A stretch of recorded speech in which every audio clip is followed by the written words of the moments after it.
So then, if you wanted to create a new personal reality, a new life, you'd have to change your personality, which means you'd have to start thinking about what you've been thinking about and change it. You'd have to become aware of your unconscious habits and behaviors and even what you say and modify them. And then you'd have to look at those emotions that keep you anchored to the past and decide if those emotions belong in your future. So most people try to create a new personal reality as the same personality, and it doesn't work. We literally have to become someone else. In other words, thoughts are the language of the brain, and feelings are the language of the body. And how you think and how you feel creates a state of being. So most people have experiences in their life that brand them emotionally. They feel fear, they feel anger, they feel bitterness, they feel frustration, they feel insecurity. And those emotions then become part of their identity. So once they think certain thoughts that turn on certain circuits in their brain that are equal to their insecurity, and then they feel insecure. The moment they feel insecure, they think more insecure thoughts, which makes more chemicals for them to feel insecure. And the repetition of that cycle over time conditions the body to subconsciously become the mind of insecurity. So then the person says, I am insecure. And whenever you say, I am anything, you're commanding your mind and body towards a destiny.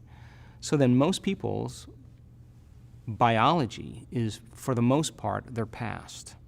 And so if you're not being defined by the vision of the future, some new possibility in your life, you're only left with the old circuitry in your brain and the old emotions of the past. So the question then is, can you believe in a future that you can't see or experience with your senses yet, but you've thought about enough times in your mind that your brain is literally changed to look like the experience has already occurred? Now, the latest research in neuroscience says you can change your brain just by thinking.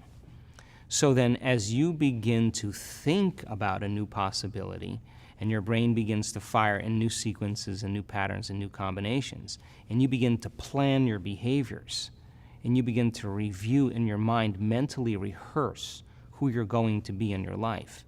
The mere action of mental rehearsal begins to install the neurological circuits in your brain. Now your brain is no longer a record of the past. Now it's in fact a map to the future. And if you were then to begin to emotionally embrace your future before it's made manifest, in other words, you're not waiting for your healing to feel wholeness.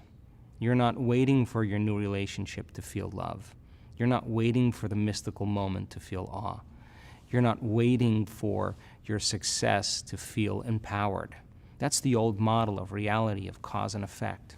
In other words, the materialist, the person who's waiting for their wealth to come to feel abundance, they're living by that model of cause and effect. But the quantum model is about causing an effect, which means you begin to experience your own worthiness and your abundance before it occurs. You have to feel wholeness in order for your healing to occur.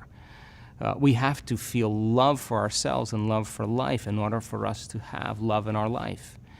And so then to instruct people how to teach their body emotionally how that future could feel like before it's made manifest, if they do it properly, their body as the unconscious mind begins to believe it's living in that future reality in the present moment, and they're beginning to signal new genes in new ways that begins to change their body to look like the event has already occurred.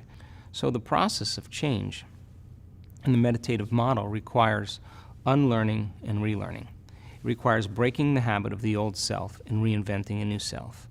What we say in neuroscience, pruning synaptic connections and sprouting new connections, unfiring and unwiring and refiring and rewiring, unmemorizing emotions that are stored in the body and then reconditioning the body to a new mind and to a new emotion, no longer signaling the same genes in the same way, but signaling new genes in new ways. Beginning to pull your energy out of the past and beginning to invest your energy into the future. What we're teaching people how to do is not to pray to have their prayers answered, but to get up from their meditations as if their prayers are already answered. because when they're combining that clear intention of their future with that elevated emotion, they're literally changing their energy, they're changing their brain chemistry, they're changing the way their brain works, they're changing their genetic expression, they're changing their chemistry. They're literally becoming somebody else. And over again, when people do this, it may take them months to turn their disease around. But over and over again, we've seen this. They come back to a certain level of awareness, and the disease is no longer there. And it's almost like the disease existed in the old personality. They're literally someone else.